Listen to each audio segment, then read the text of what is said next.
The list of weapons and equipment for Enlisted's upcoming Far Eastern Front campaign have been released, and I'll be honest, they aren't what I was hoping for.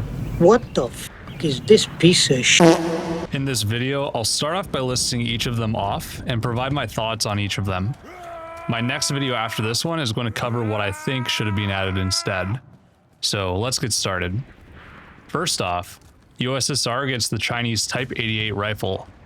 I guess the idea behind this is to get Chinese representation in the Manchuria conflict by placing this weapon in the Soviet tree, but I don't think this makes a lot of sense. The Soviet tree already has quite a few bolt-action rifles at BR1, meaning this is ultimately going to bloat the tree progression in an unnecessary way. This also means that you can bring a Chinese rifle into battle against the Germans in Moscow and Berlin, which is strange. Now, I don't know if there are images of Soviet troops using this weapon in the invasion of Manchuria in August of 1945, but I believe this would have made more sense as an event or premium squad of the Soviet tree, or possibly as a captured weapon for Japan. Moving on to Germany, they get their own version of the SIG KE-7 machine gun at BR3. I get the appeal of getting a bar analog in the tech tree for Germany, but their tech tree is already the largest one in the game, and I don't think I ever saw anyone asking for this. I feel like copy-pasting weapons has some cases where there is utility, such as two variants of almost identical weapons being used for both premium and battle pass weapons. For example, the Type 1 SMG, but this seems really unnecessary in this case. But moving on, Germany also received the Ferdinand at BR4. I get it, the Tiger II-H would make this thing useless at BR5, but it's going to be ridiculous at BR4. This is the same BR as the KV-1 ZIS-5, by the way. The entire front of the vehicle is 200 millimeters thick, meaning only some US tanks with APCR can go through it.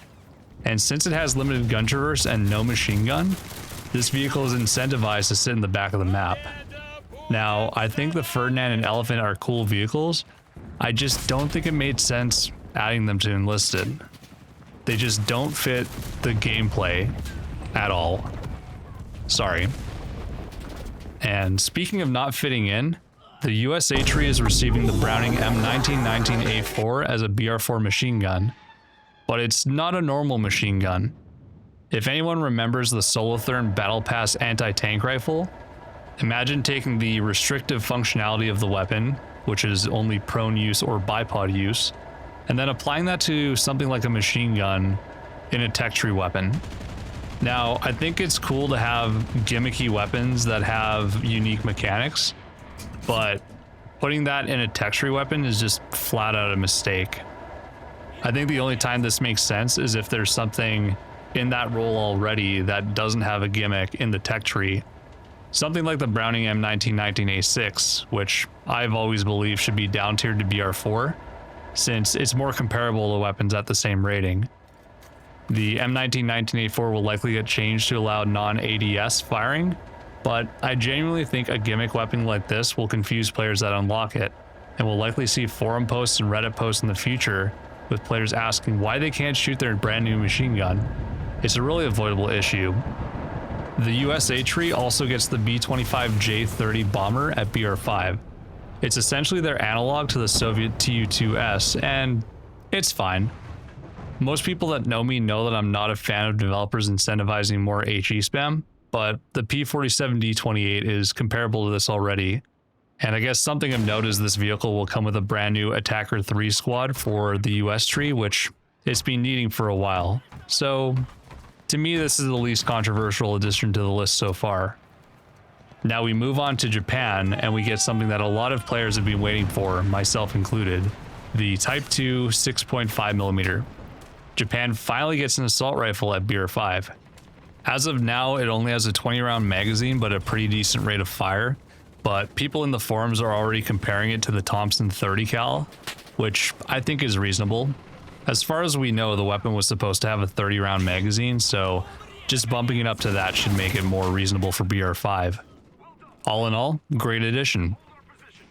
Now, what could be a better addition is our last thing here, which is the Cheeto Late. Now, don't get me wrong, it's a great vehicle that should be added, but I really don't think it should have been prioritized for developer time and addition into this update compared to some of the other stuff that we could have gotten. What about a high BR attacker plane at BR5? What about a BR4 semi-auto rifle? What about a BR3 rocket launcher? I think all of those things are what players would have preferred to this. So all in all, I believe the developers have made some missteps here. It's tough because I can see the developer's perspective of not really being able to get feedback on these additions until this stage where they're actually announcing the weapons. But given the context of the update and also what is missing, I would have done things a little differently here. And if you want to know what I would do differently, keep an eye out for my next video. Thanks for watching. Let me know what you guys think of the new weapons and vehicles in the comments, and soon I will discuss what I would have added here instead. I'll see you all in the next one.